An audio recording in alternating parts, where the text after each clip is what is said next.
आमाच्या विशेष बुलेटिनमध्ये आपलं स्वागत आहे। पाहूया विशेष बातमी। फक्त मला याची कल्पना नाही की राहुल गांधींनी हे ट्विट परदेशातनं केलंय की देशातनं केलंय, कारण ते बहुतांश वेळी परदेशात असतात, त्यामुळे त्यांना सगळी माहितीच असते असं नाहीये।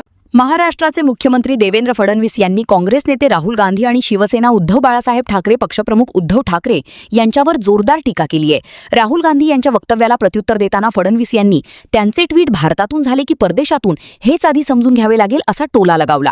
याचवेळी उद्धव ठाकरे यांच्यावरही निशाणा साधत फडणवीस म्हणाले, किमान रामरक्षीची 2 पाने तरी वाचावीत।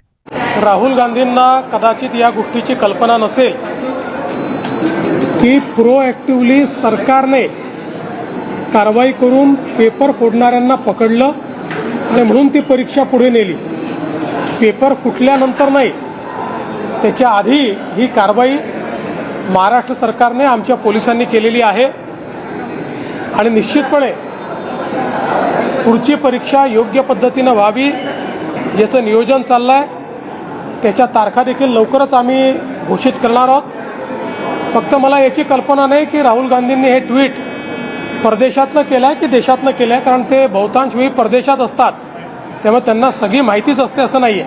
सर, त्यांनी 3 प्रश्न उपस्थित केले की एकतर या सगळ्या प्रकरणाचं उत्तरदायित्व तुम्ही स्वीकारावं, त्यासोबतच मुख्यमंत्र्यांनी हे देखील जाहीर करावं की तुम्ही नवीन परीक्षा कधी घेताय, आणि शेवटचा प्रश्न, ज्यांचं वर्ष वाया गेलंय त्यांना त्या वयाच्या अटीमधून सूट देण्यात यावी, असे 3 प्रश्न त्यांनी उपस्थित। मला असं वाटतं की या तिन्ही गोष्टींचं उत्तर यापूर्वीच दिलेलं आहे। आपण प्रोएक्टिव्हली कारवाई केली आहे।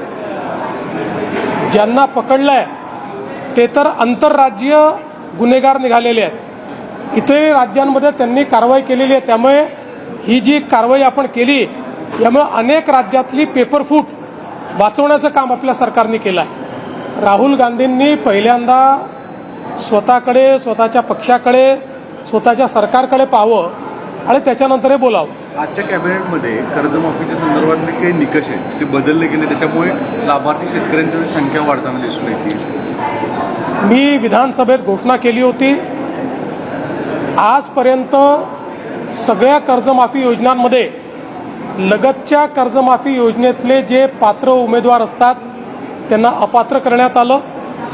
यावेळी आम्ही त्यांनाही 50,000पर्यंत पात्र करण्याचा निर्णय घेतला होता, पहिल्यांदा खास बाब म्हणून।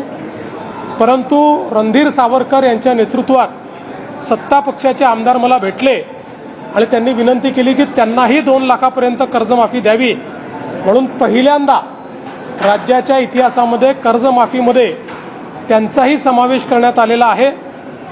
मुळामध्ये दुसरी जी अट होती की 26-27चेही पैसे भरले तर प्रोत्साहनपर पैसे मिळतील, ती 26-27ची अट जी आहे ती आपण काढून टाकलेली आहे। 25-26चे पैसे ज्यांनी भरले असतील त्यांना प्रोत्साहनपर अशा पद्धतीनं मदत मिळणार आहे।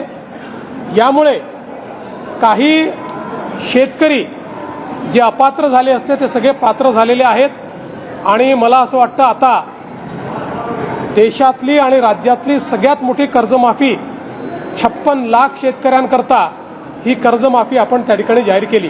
हा सगळा जो प्रकार 2008 साली झालेला मुंबईतला दहशतवादी हल्ला होता, हा ISI आणि काँग्रेसचा प्लॅन होता। श्री मणी यांनी जे दावे केलेले आहेत हे प्रचंड धक्कादायक आहे। एक प्रकारे माझ्यासहित सगळ्यांना यातनं केवळ धक्काच बसलेला नाही तर अनेक प्रश्न उपस्थित झाले आहेत। काही गोष्टी त्या काळामध्ये मीही विधानसभेत उपस्थित केल्या होत्या आणि आपल्याला कल्पना असेल तर विधानसभेच्या पटलावर या संदर्भात इंटेलिजन्स काय होता हे देखील त्या काळात मी मांडलेलं आहे। त्यामुळे आता तर अशा प्रकारचं वक्तव्य येणं हे मला असं वाटतं अतिशय धक्कादायक आहे। माझी अपेक्षा आहे की या संदर्भात योग्य चौकशी झाली पाहिजे। नाशिकमध्ये आंदोलन करणार आहे, तुम्हाला सुद्धा आवाहन केलंय की नागपूरमधल्या रामरक्षा आंदोलनात तुम्ही सहभागी व्हा। माझी एवढीच अपेक्षा आहे की त्यांनी किमान 2 पानं तरी रामरक्षेचे वाचावे। राजकीय आंदोलन रामाच्या नावाखाली करणं योग्य नाही आहे। मागच्या वेळेस ते रामरक्षा वाचू शकले नाहीत। मी देखील त्यांची तयारी असेल तर त्यांच्यासोबत रामरक्षा म्हणायला तयार आहे। मला पूर्ण रामरक्षा येते। समजा नसती आली तरी किमान वाचता ते यायला पाहिजे। तुम्ही रामरक्षा आंदोलन करता आणि रामरक्षाच वाचता येत नाही, कुठलं आंदोलन आहे तुमचं? उद्धव ठाकरे राष्ट्रीय स्तर पर भी अपील कर रहे हैं। उनका कहना है कि सोनम वांगचुक जिस तरह से उपोषण पर बैठे हैं, कहीं ना कहीं उनको समर्थन सबने देना चाहिए और सरकार बहुत असंवेदनशील है, ऐसा देखिए, कहना चाहते हैं। उद्धव ठाकरे जी एक हताश, निराश और फ्रस्ट्रेटेड व्यक्ति है। इनका राजनीति में कोई वजूद बचा नहीं है। ये जो सारी चीजें वो बोलते हैं, फ्रस्ट्रेशन से बोलते हैं। आमा चॅनलला लाईक करा, बातमीला शेअर करा, सबस्क्राईब फॉलो करायला विसरू नका.